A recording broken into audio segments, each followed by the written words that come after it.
जिनके दर्शन के लिए संपूर्ण भारत भूमि के महाश्रेष्ठी अपना धन कोष लुटाने के लिए तैयार रहते थे, वे ही भगवान इस साधन विहीन पंचशाल गांव में आ रहे हैं। इस समाचार ने जैसे अचानक गांव वालों को भाग्यवान बना दिया। देखते देखते गांव का कायाकल्प हो गया।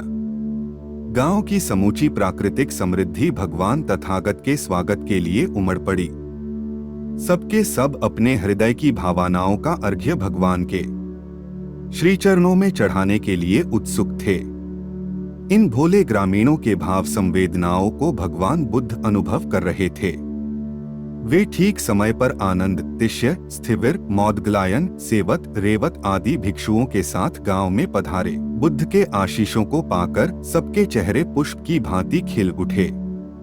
मिलने के इस उपक्रम में सबसे अंत में एक कन्या आगे बढ़ी।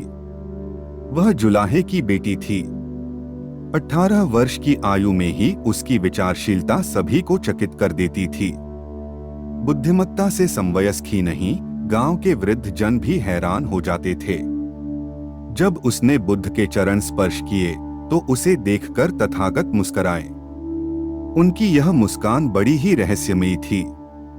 इसमें ज्ञान और प्रेम का अनोखा सम्मिश्रण था। अपनी अलौकिक मुस्कान के साथ उन्होंने उससे पूछा, बेटी कहाँ से आई हो? भंते, नहीं जानती हूँ। बुद्ध ने एक और सवाल किया, खा जाओगी? भंते, नहीं जानती हूँ। क्या यही जानती हो? बुद्ध ने पूछा तो वह बोली, जानती हूँ। जानती हो? बुद्ध ने पूछा। वह बोली, खा भगवान, जरा भी नहीं जानती हूँ। इस प्रकार की अटपटी बातें सुनकर गांव के वृद्ध लोग बिगड़ पड़े। भला यह भी कोई ढंग है भगवान से बातें करने का? उसे डांटते हुए कहा, चारू, यह तू किस तरह से बात कर रही है? डांटरपट करने वाले वृद्धजनों को बुद्ध ने टोकते हुए कहा, उसे डांटने से पहले आप सब उसकी बातें सुने। फिर उस कन्या की ओर देखते हुए बोले, बेटी चारू, तू इनको समझा कि तूने क्या कहा है। इस पर उस कन्या ने कहा, जुलाहे के घर से आ रही हूँ भगवन। यह तो आप जानते हैं और गांव के लोग भी वाकिफ हैं। लेकिन मेरी जीवात्मा कहाँ से आ रही है? मैं किन कर्मों के परिणाम स्वरूप जन्मी हूँ, यह मैं नहीं जानती। मैं यहाँ से वापस जुलाहे के घर जाऊंगी, यह मैं जानती हूँ और आप भी जानते हैं। लेकिन इस जीवन के अंत में जब मृत्यु होगी तब मैं कहाँ जाऊंगी, मुझे कुछ पता नहीं है। इसलिए मैंने आपसे अभी कहा, नहीं जानती हूँ। शुरुआत में तब आपने मुझसे पूछा कि कहाँ से आ रही है? जुलाहे के घर से। तो मैंने कहा, जानती हूँ। जब आपने पूछा कहाँ जा रही है, तो मैंने सोचा शायद आप पूछ रहे हैं कहाँ वापस जाएगी, अर्थात क्या जुलाहे के घर जाएगी।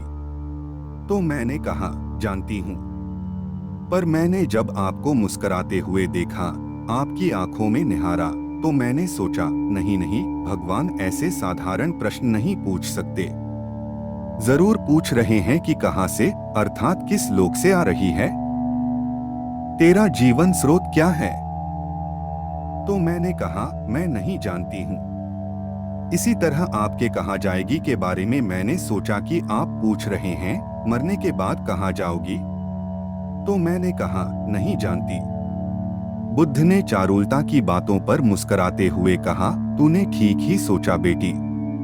तू सचमुच ही विचारशील और बुद्धिमती है। फिर सभी ग्रामवासियों को सुनाते हुए यह धम्मगाथा कही, अधन भूतो अयन लोको तनुकेत विपस्याति, सकुंतो जालभुत्तो व अप्पो सग्गाय गच्छति। यह सारा लोक अंधा बना है, यहाँ देखने वाला कोई विरला ही है। जाल से मुक्त हुए पक्षी की भांति कोई विरला ही स्वर्ग को जाता है।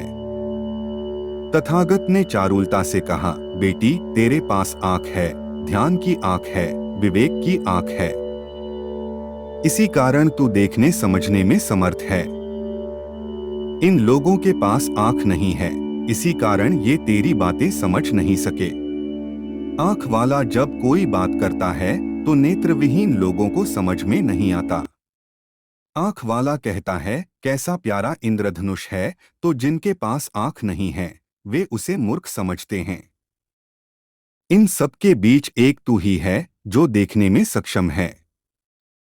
अपने कर्मों के जाल से मुक्त हो तू अवश्य अपने गंतव्य को पहुंचेगी। भगवान के इन बातों को सुनकर अन्य लोग भी ध्यान के लिए उत्सुक हुए ताकि वे भी नेत्रवान बन सकें। दोस्तों, इस तरह की वीडियो देखने के लिए लाइक करें और सब्सक्राइब।